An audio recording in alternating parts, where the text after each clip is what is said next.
following podcast is being brought to you by the Defy Life Podcast Network.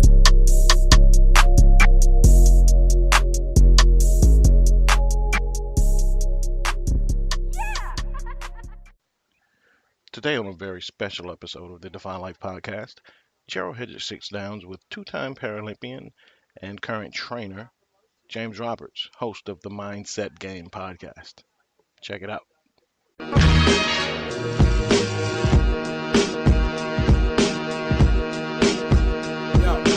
To defy life. It's more than just about some football. All my sports teams off season go through withdrawals, 30 minutes to tip off. Like Rakim was saying, we got ideas, give me ear problems. Sound like thunder and rain. I'm excited that you came on this journey with three of my friends. Defy life till we die and grow wings. Just a different perspective. Haters in every direction. Refuse to live my life based off your projections. Their expectations are lazy. My expectations are crazy. My lady defies me. Koozie, Brown, Brady, Jordan, LeBron, Aaron, Bonds, Mayweather, Ali Foreman. You get the picture, greatest ever born. I attack without warning. This is not around the horn. The other shows whack, a lot of yawning. You really want to be the best, got to pay the price. We make winning look easy. Welcome to Defy Life. Defy Life.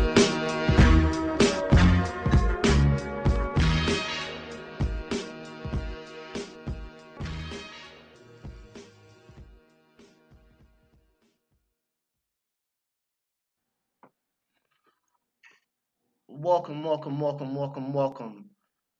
You have myself, Gerald Hedrick, with the Defy Life Network, and we are here with a very special guest today. We have James Roberts. James, how are you this afternoon? I'm not too bad, Jared. How are you? Man, it's been a week. It's been a long week. Over here in Charlotte, man, I think we dodged another hurricane. We got a lot more rain and a lot more wind, but we're making it, man, and we definitely want to give our prayers and our thoughts out to everybody that's been touched and affected by Hurricane Michael. I know that down in our way, people are still kind of recovering from Florence, so. It's been a trial for the southeastern United States, man. Where are you, James? I'm located in the United Kingdom, so I think we got the back end of Florence. Gosh, it'd be a couple of weeks ago, but obviously not just the winds. But it was never as bad as they predicted. And then we got another storm, I think, like 2 days later. But nothing, probably like a tropical storm or something like that, of that magnitude. And then over the last 24 hours, we've had another storm hit us, but it's not been as bad as they predicted again. It's just been, like you said, just the rain. Right. Wow, Florence made it over to you guys? Well, the extremity of it, and it's probably not the hurricane itself, but like the aftermath of it. So just when it's probably bands?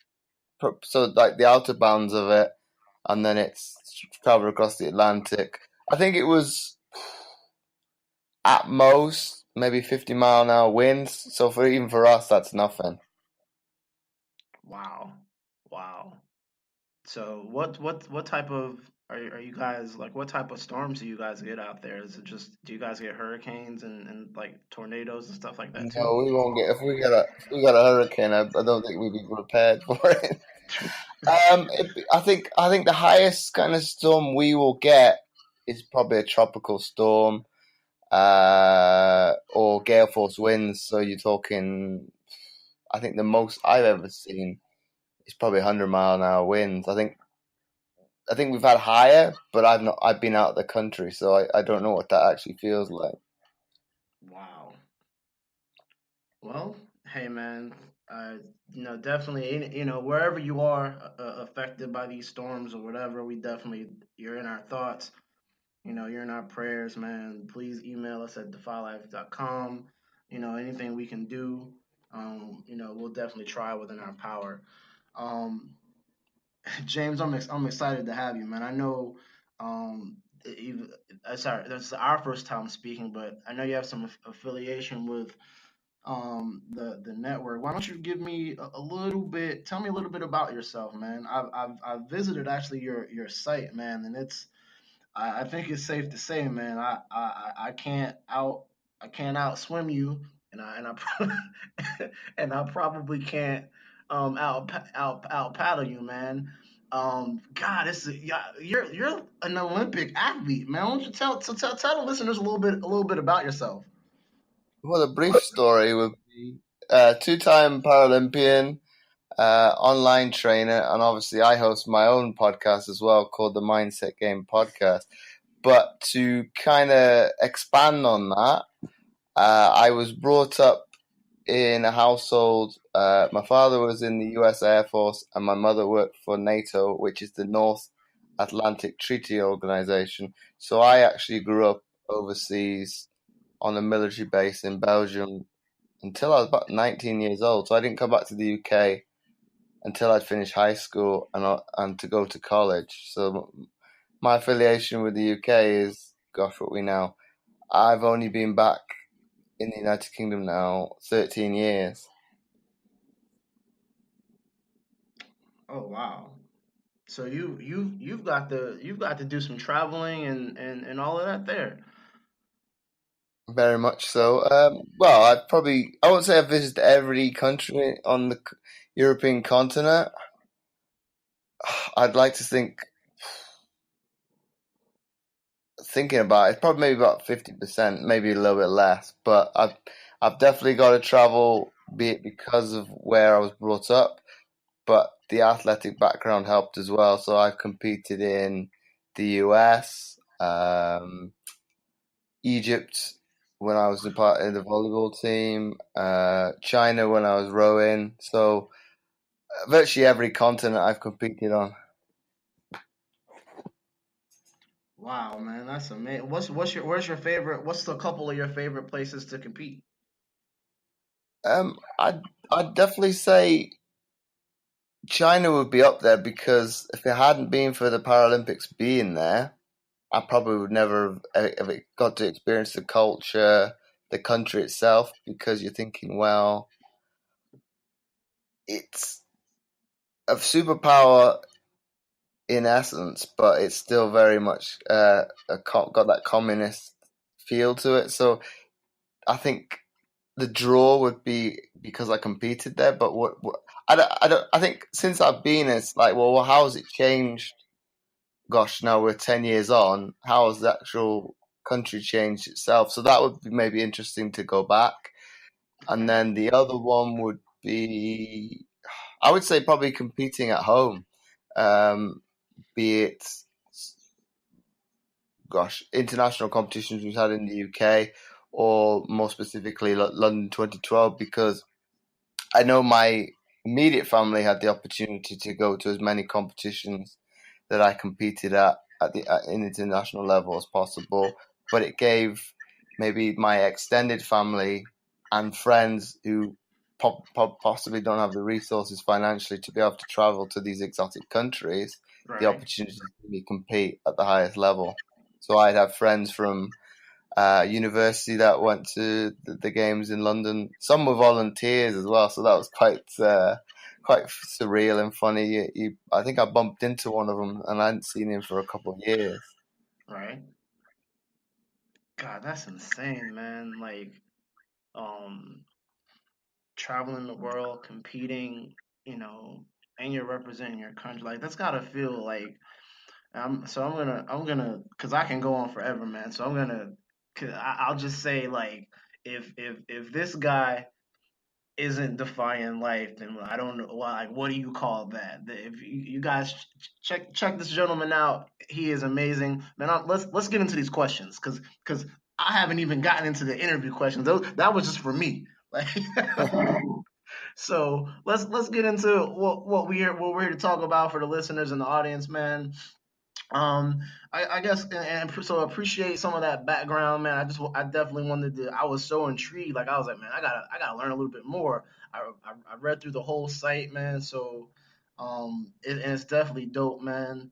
At the end, I'm gonna definitely let the users know, how they can get to more information, where they can find your podcast, and all of that.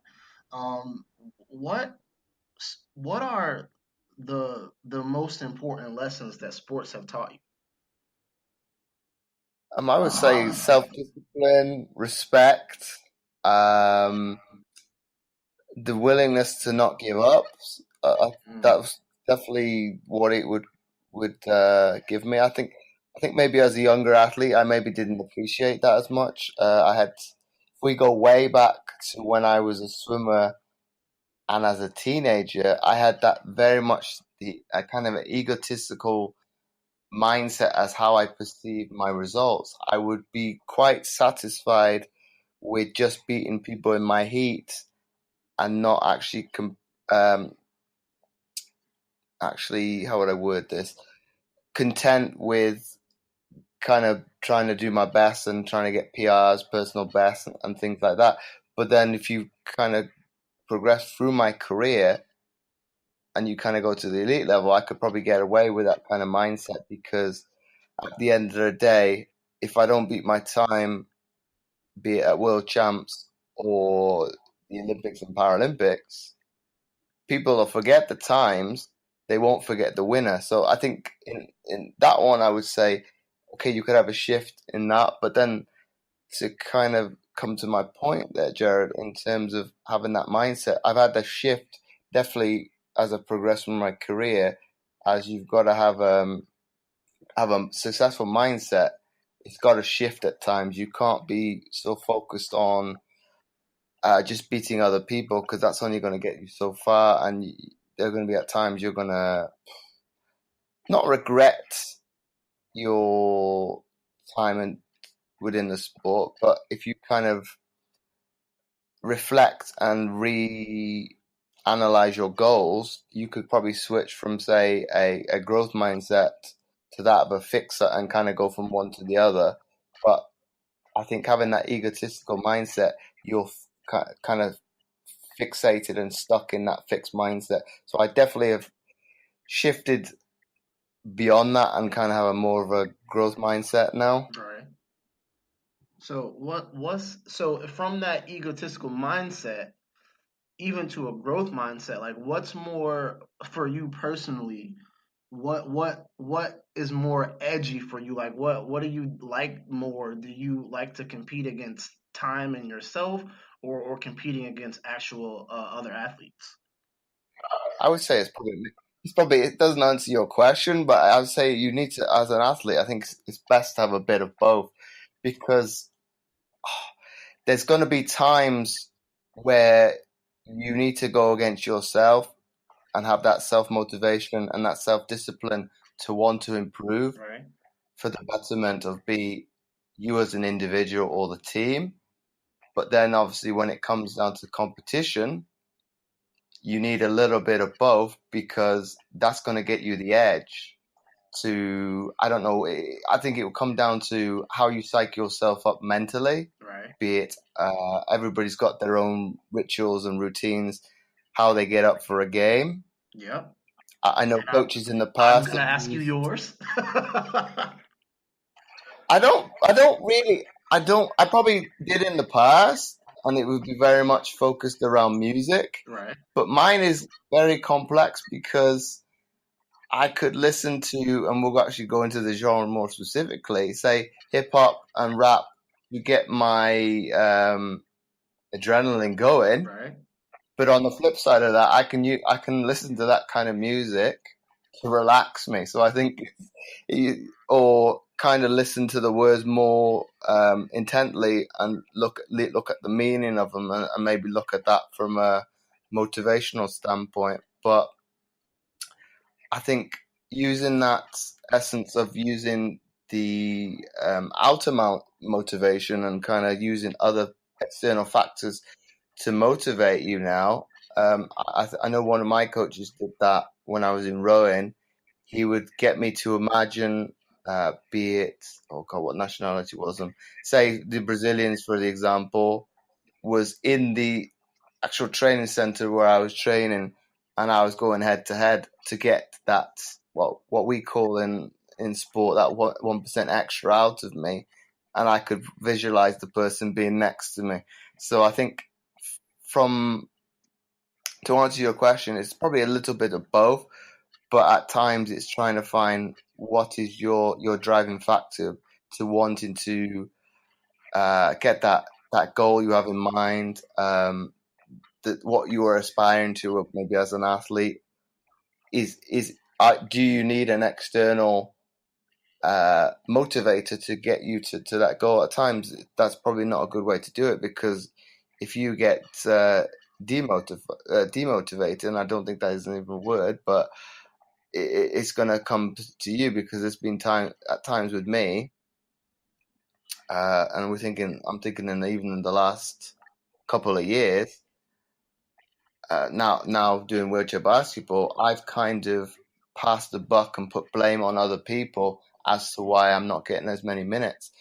And it wasn't until I got a psychologist on my podcast and was asking him specific questions to what I was struggling with and getting answers probably at times in the past I didn't want to hear.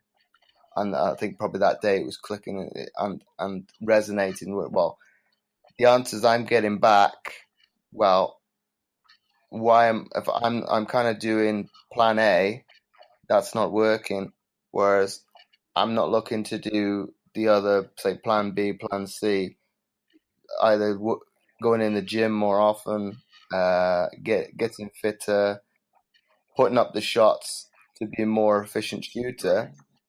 And until I realized, well, okay, I'm not doing A, B, C, D, I'll go through the alphabet to kind of put myself in a better position to get more court time. The buck stopped at me. Me kind of deflecting the blame and putting it on other teammates, coaches, and it wasn't until, and I'm kind of going in a kind of a deep spiral and kind of get very depressed with the sport, because I wasn't holding myself accountable of the things I could actually improve. So I think it wasn't until I actually did it, and from, I think, last season, I actually implemented all those things. I got more court time. We've got a game tomorrow as we speak. I don't expect to get a lot of minutes with the first team, but that's probably because I'm in a better place mentally than I was 2 years ago, that I could deal with it. Okay, I know why I probably won't get court time tomorrow. It's come down to I haven't had a very good preseason, be it because of injury or illnesses. I'm probably a step behind some of the other guys on the team. Will I get my number called? Who knows? It depends if the starting five actually do what they're capable of and what we did in practice this week. If that happens, I might get the fourth quarter or something like that. But who knows? It might be foul trouble. But if my number is called, I'll be ready to step up. Absolutely. I sense that. I absolutely sense that. Well, those are all important lessons, man. So thank you for sharing. What are, at least in your experience, what are like the most common misconceptions about Paralympic athletes? And this is only my opinion now. I think the misconception is, and it's probably a little bit of a generalization now, I think it's rooted probably from a media perspective. And this is what frustrates me and probably loads of athletes that I speak to, is they fixate on the story behind the athlete. I know that's, at the end of the day, sport is a form of entertainment. So you need to kind of beef out the programming to make it worthwhile. But at the end of the day, as an athlete, be it if you have got a disability or if you're able-bodied, on the starting line or whatever sport that may be, you don't care what the person's background story is, and vice versa. You're there to compete, and you're there to, whatever your goal may be, is to medal, make a final. You are there to beat the other person beside you. So I think that is probably the misconception that I believe that there is towards the Paralympics. That's interesting that you say that. Like, I don't know if it's like the difference in the continents or the kind of the sports fans, but I tend to find that, like, here, like at least here in the States, like, you know, fans here actually love the story. They actually like they kind of cherish that. They like that endears them more to the athlete a lot of times. In the case of like, this is my favorite player, or this is my favorite, whatever. And then once you kind of know that athlete's backstory, then we tend to love them even more. So that's the interesting like concept, an interesting take on that, just because that's not usually something that I see here over here. I think the media doesn't have to really do that anymore, because you've got the likes of Instagram, if the actual athlete uses it, Facebook Live, Instagram Live, Twitter to a certain extent. I think the athletes are more accessible to the wider community than they ever have been, because you can. Well, if we use the example of Twitter. Well, say for example, you had a question for me, you could just fire that off to me, and I would see that instantly. And then there's a ton of media coverage. There's a ton of media coverage too that, the media partakes in a lot of that and kind of bringing those athletes right to us. But I can definitely see what you're saying about Twitter and Instagram. Like there is a lot of like, kind of accessibility to our athletes. A lot of times, if you tweet them or you shout them out, they'll hit you back up and let you know that they're paying attention. So yeah, I can feel that. I'm feeling you. I understand. At what point did you know you were an elite level athlete, and when did you know it was time for you to move on to the next phase in your life? Whether that be sport or whatever. Like when did you realize that you were that dude? When I realized that I would say there's probably two facets to that. I would say the first instance would have been, I'd kind of made it, would have been when I'd made the Paralympic potential team in swimming back in, when would this have been? 2003, I think it was. And then the realization that if I put in the work, this could become a reality. And I think when it actually dawned upon me from actually making the top would have been when I made the rowing team in 2006, because we're talking, it's only 3 years, but the gulf between development stage and the actual performance squads and things like that is massive. Because back with swimming, I would have the time to be able to develop and to become a better athlete. Whereas now with rowing, I've got to now deliver. So I think it was, that would probably, it was there. And then probably in the run up to probably the 2006 World Champs, that's probably where it dawned upon me. Okay, so quote unquote, I've made it, but now I've got to perform. But then you can't rest on your laurels at that level, because you could be, and I talk about this from an athletic perspective, it could be gone in an instant. So you can't not dwell, but you can't. And I think that's where people, when they've asked me in the present day, well, why do you not talk about it so much, be it more so in the local area? It's because probably I'm still subconsciously in that athlete mindset. You can't reminisce, get stuck in the moment, because you're going to get left behind. But be it your teammates in your own country, let alone the world. So I think you've got to move from one competition to the next, and you forget about what's happened in the past, and you will reflect on what went well, what went well, and what didn't go so well in a debrief, and that'd be it. You take on that to work on in the off season, and then you'd move on. You've got, be it video, pictures you may have taken or family members have taken of the competition to look back upon, which I've got countless ones of it on my Facebook to reminisce now that I've retired. But you don't get stuck in the moment because, like I said, you're going to get left behind by your other competitors. And then I can't remember what your other question was, Jared. So, but between rowing and swimming, like what do you find more like physically challenging, like more actually like physical difficult? I would say, looking back on them, there is similarities, and then on the flip side there isn't. I'd say the similarities between the two sports would be their aerobic base, and obviously the strength and conditioning component being in the gym would have some similarities.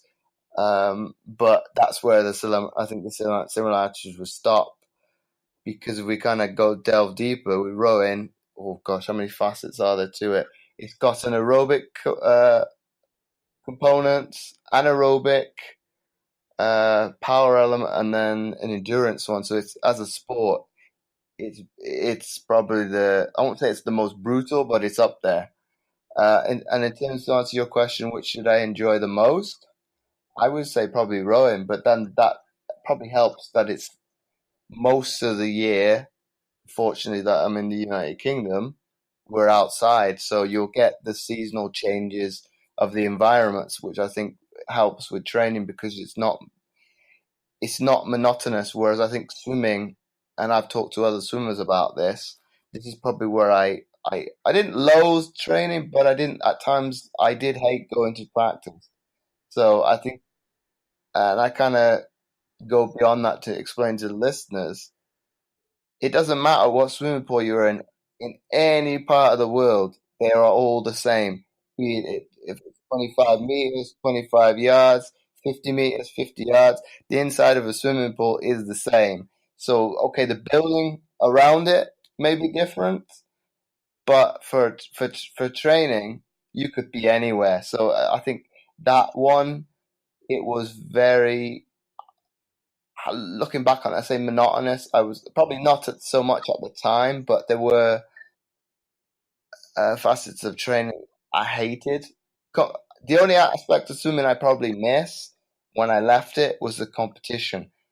And then that's probably me as being a competitive person. I live for the competition. Okay, I know I've got to practice to be able to compete at a high level, but that was where I seemed to, I won't say flourish, but I kind of wanted to live up to potential. And I don't know if that comes back to my roots of being swimming in the kind of a forces setup, and it kind of follows the American model, like a little bit to some degree the collegiate system where they compete either weekly or fortnightly. You're always competing, so you stay competition sharp. That's maybe where I enjoyed that element of it, whereas probably higher up the level you go, or maybe in Europe, we are more fine-tuning and practice orientated, which maybe probably didn't suit me, but you've got to put in the work to reap the rewards. So I was probably the wrong side of the totem pole, so to speak, for that sport, whereas rowing is very much transcends similar nature of, we train, well, I'll rephrase that, they train very much throughout say late autumn and the winter, just training, and it would come the spring and the summer where you compete. So I don't know, it's maybe because I grew up a little bit, and it's probably that one I just accepted it. Well, I've got to put in the mileage in the winter months, so when it comes time to fine-tune it in the late winter and springtime to develop the sprinting and all the other components to get ready for race season, the building blocks are already there, and you're kind of building a pyramid, so to speak, and you're trying to get to the top and peaking be it for World Championships, the Europeans, or a specific regional competition, or the Paralympics, at the peak of your form. So what about the part about you like, when did you know it was time to move on with that phase? Like, when it was time to hang, there was time to hang them up. I think looking back on it, it's not that long ago in retrospect. I think 5 years ago, the injuries started catching up with me, and I was like, well, I mentally just don't want to put my body through this day in, day out anymore. And I'd rather call it quits on a career than have doubts, be even at European level, let alone a Paralympics, and thinking, well, what if I'd have done this or that, and kind of regretting the result that I'd achieved, than actually saying, well, I kind of retired on my own terms. Okay, on the flip side, I know athletes want to stay on as long as possible, and some are pushed. I think I jumped before I was pushed. I think people say, well, I'm only 32 now. You probably had maybe 2 Paralympics left in you. But I was like, well, I've had a good career. I can't complain. I had a decade. In hindsight, I know and he's no longer in that role anymore, but it was the CEO of Disability Sport Wales said to me 2 years ago, because I was at an in-sports series type events they run every year to get more people either into disability sport or give the greater community an opportunity to try the disability sports for themselves, be it if they're an able-bodied perspective, and kind of get an appreciation for the sport. And he said to me, you shouldn't be here, you should be out in Brazil. I was like, well, in fairness to me, aesthetically I am very, very fit, but that probably portrays to my job as a personal trainer. I have to be in tip-top condition to get, well, this is probably a little bit vain from an ideology now, to be able to get clients, because if I don't look in tip-top condition, nobody's going to employ you. So I was kind of say, well, yes, you've got a point from a certain perspective. Yes, I'm muscular fit. I look in healthy condition. But I said, well, in fairness to me, it would depend on what the sport was, because if it's any of the sports I've done in the past, excluding probably sitting volleyball, there's no way aerobically I am miles away from that fitness. So I was like, yes, you have a point. I should have been still competing 2 years ago, but it wasn't to be. It wasn't as stressful or emotional for me to be able to watch the Paralympics in Rio as I thought it would possibly be. It was very, very weird, because you're thinking, well, 4 years and 8 years prior, I was actually there. So that was a little bit weird, but and I was a little bit envious looking at athletes that I knew on, be it Instagram, Facebook, Twitter to a less extent, being able to see behind the scenes at the venues, the village. You're thinking, oh man, I wish I could be there. But on the flip side to that, I know how much hard work you've had to put in, both from a training perspective, but sacrifices you had to make it there. So I was like, well, I don't miss those. So it's like, well, it wasn't to be. I know I have the goal of mine to not compete in Tokyo now, but I would like to maybe go out there as a spectator. But if that happens, I've got 2 years to put that into fruition. That would be a goal of mine to be on the other side, be of whatever capacity that may be. We never know, but to be able to go to another games and experience it on the other side of the fence. So you talked about, and people, and I don't think people knew this. So let's bring this to the listeners. So you talked about like your basketball game that you have coming up. So like what, tell us a little bit about that. Like, is that a hobby? Is that like something that you do to stay in shape? Like, is it competitive? Is it fun? Like, tell us a little bit about that. It's National League. So in the UK, we have, see if I can get this right, four divisions. So we have a top division that's called the Premiership. Then we have a Division 1, Division 2, Division 3, and Division 4, which is very much development league. But the game we've got tomorrow is Division 2. So it's I would say there's an element of it being a hobby.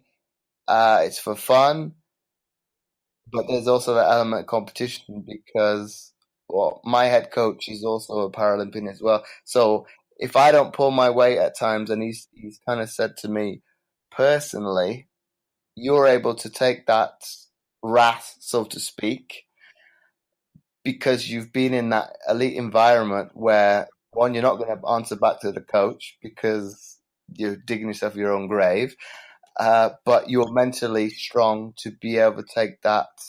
Well, at times it is positive criticism. You're not implementing a game plan correctly. You're not playing at high enough intensity. So go out there and prove me wrong. So I think for me, I think it depends on what mindset I'm in.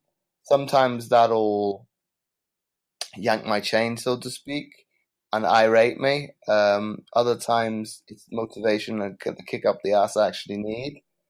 And then other times I kind of think, well, okay, there is 4 other people on court, but I'm going to prove you wrong. I'm going to kind of take the game by the scruff of the neck and pull the rest of the team with me. So I think it depends on me, what kind of emotional state I'm in. I don't know why there's kind of you could say like a Jekyll and Hyde element, but in this case it's 3 of me. Why I actually fall into one of those 3, and then respond accordingly, but that's where it is. But I would say it's very much. I enjoy the sport, but I think that's probably why I've maybe come down a level, Jared.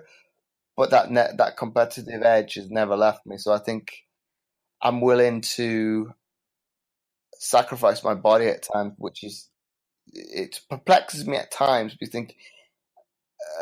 Because even at this level, I'm willing to put in the hard yards, and there's no, so to speak, glorification of my achievements. Okay, the team gets a trophy at the end of the day if we win the league or do well in the playoffs.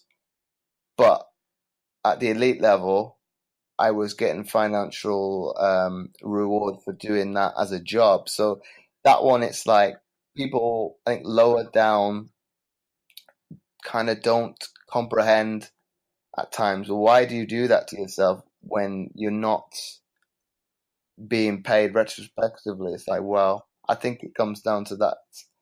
I'm doing it for the love of the sport. I've never lost that initial feeling I had towards sport like I had as a kid. Okay, it's changed probably when I was at the elite level because it's make or break. If I don't perform, I lose money. But I still enjoyed my craft. So I think to answer your earlier question in terms of why did I retire, I think it got to a point where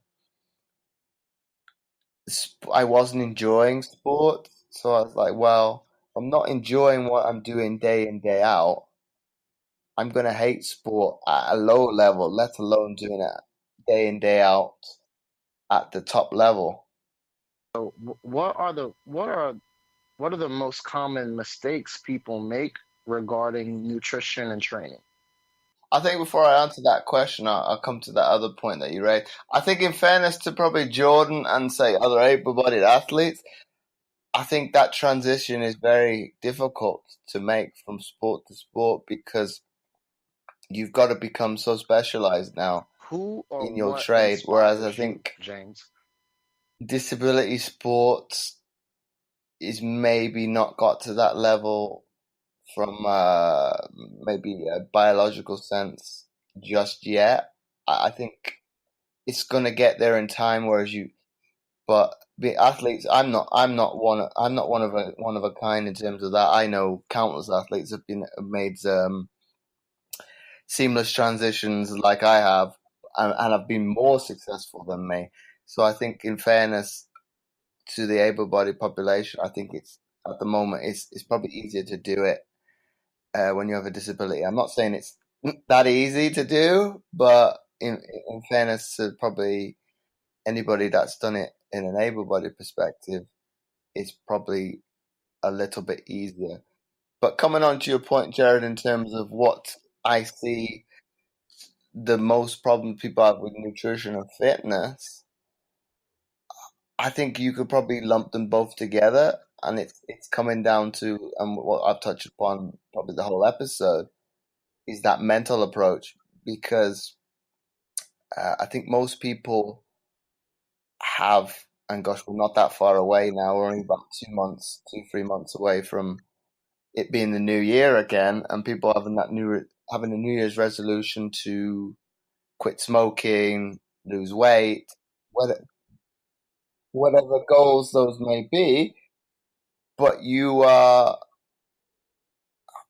and this is probably one from a mindset perspective, you're not actually finding your why. Why do you want to make this change from where you are at this particular moment in time now to when you want to make that change?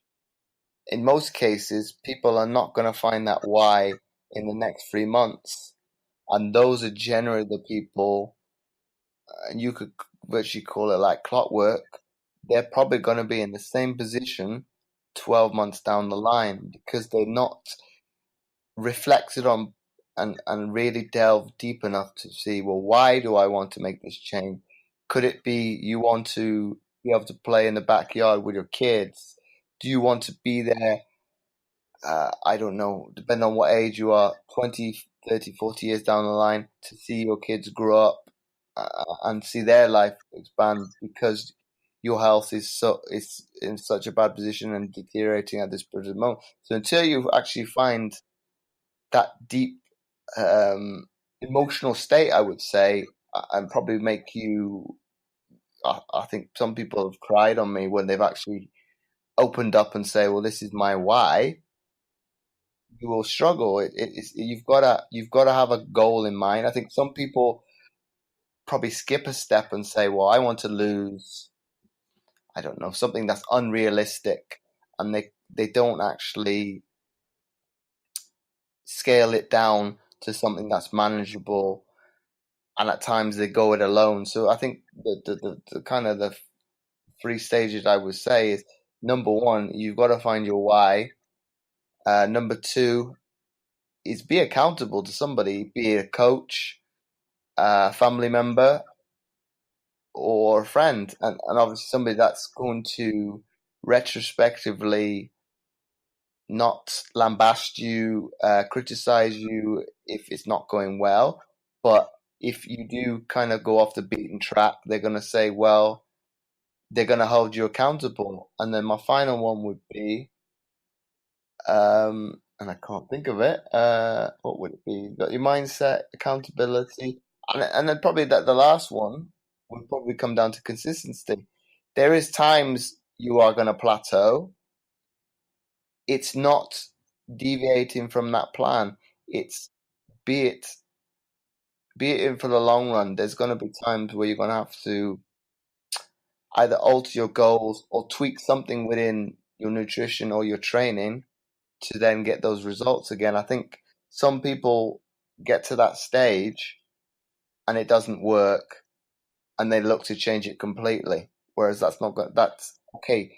Some people are going to get results doing it that way, but you're kind of going from one extreme to the other. So say, for example, you are on a keto diet where you would take out carbohydrate completely.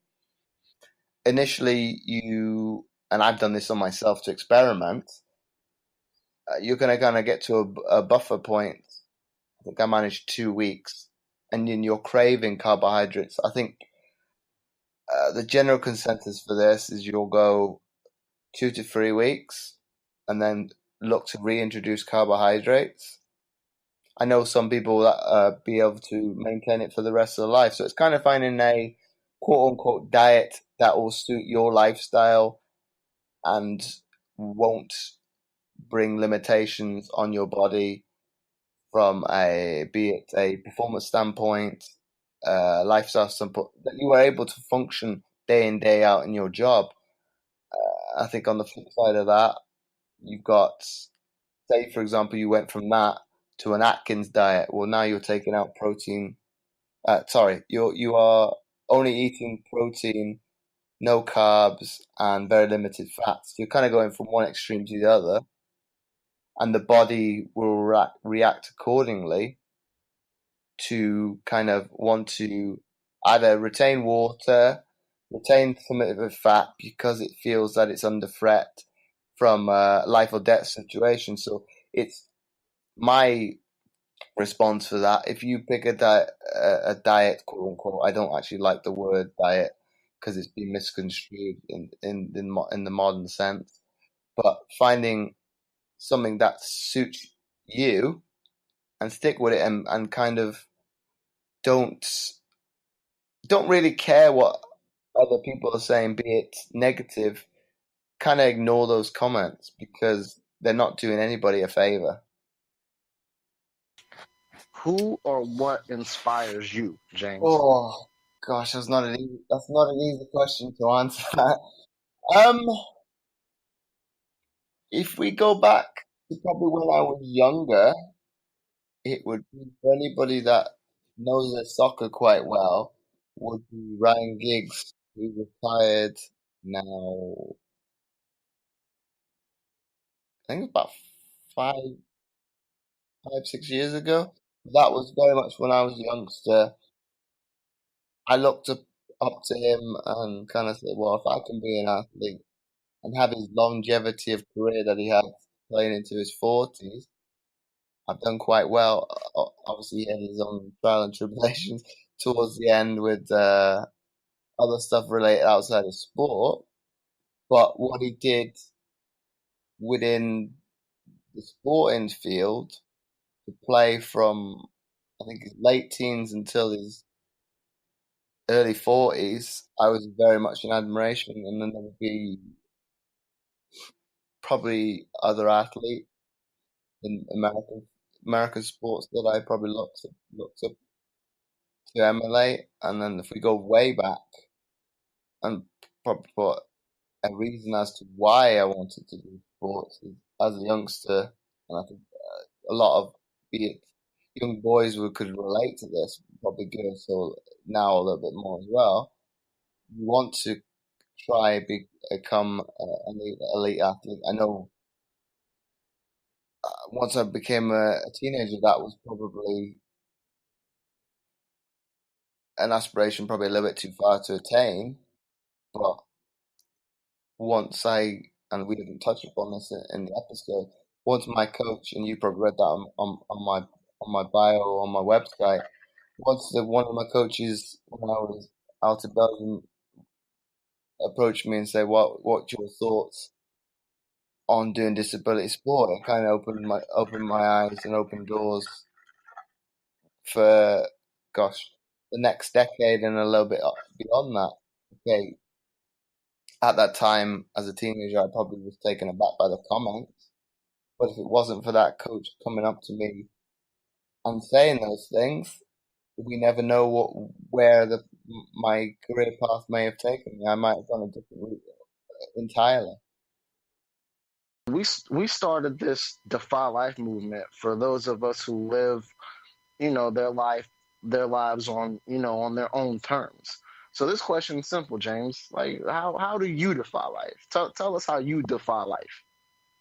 I think it was, and if we kind of elaborate and kind of go back to when I was a child and probably before I was born, my mother was told by the radiographer by uncertain terms, by the amount of bones I'm missing in my left leg, I shouldn't be able to walk, let alone wear a prosthetic.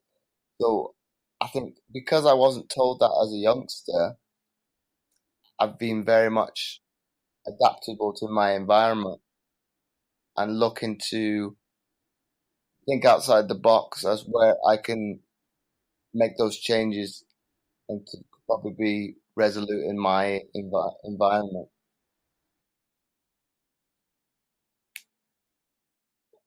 Well, I would say for anybody listening, I would say to definitely have that adaptable mindset. Look at things from a different perspective, because I think as a society now, we like to confine ourselves within a box. And I think if you actually reflected upon and maybe jotted down what makes you an individual, you would definitely not see yourself in one box. Because I definitely don't portray myself as solely as disabled, a personal trainer, a student, and what is the fourth one? I can't think of the fourth one at this moment, but I would not confine myself into one box. The only time I probably would do that is maybe with a certain niche I was talking to, whereas that's just coming down to the spoken language. So I wouldn't speak to, say, somebody with a disability or similar disability to me in the same way as I would speak to an academic. Okay, there's going to be some crossovers, but that's what I mean by that. So it's being adaptable and reflecting upon where do you see yourself and where can you kind of at times look outside the box. Well, I'll tell you this, in terms of like just the sheer, to be one of the best people in the world at something, and then to be able to be one of the best people in the world at multiple somethings is amazing. Like I really can't even fathom that. I know some of the greatest athletes we've ever seen, they've tried it. Bo Jackson, other guy, Michael Jordan, at pinnacle of his career, basketball, then tried baseball. Like he couldn't even do it. Like, and he's one of the great, so I think, man, hats off to you, to your walk, to your road, to all your accomplishments, man. That's crazy. I have nothing but accolades for you, man. And I don't even understand the rare air that I'm in right now. So I appreciate you. I appreciate you sitting down with me, man. James Roberts, everybody. Shh. You hear that? Listen closer. That, my friend, is the deafening sound of focus. It drowns out all the useless noise that can clutter the moment. Naysayers don't exist. Haters? Smaters? The peanut gallery? Who's that? When you in your zone, all that noise and all that buzz is just elevator music. So, enjoy your journey, focus on your goal, and bask in the quiet roar that is progress. Because when it's your time to shoot that shot, spit that verse, or close that deal, the only voice that matters is yours. Defy Life.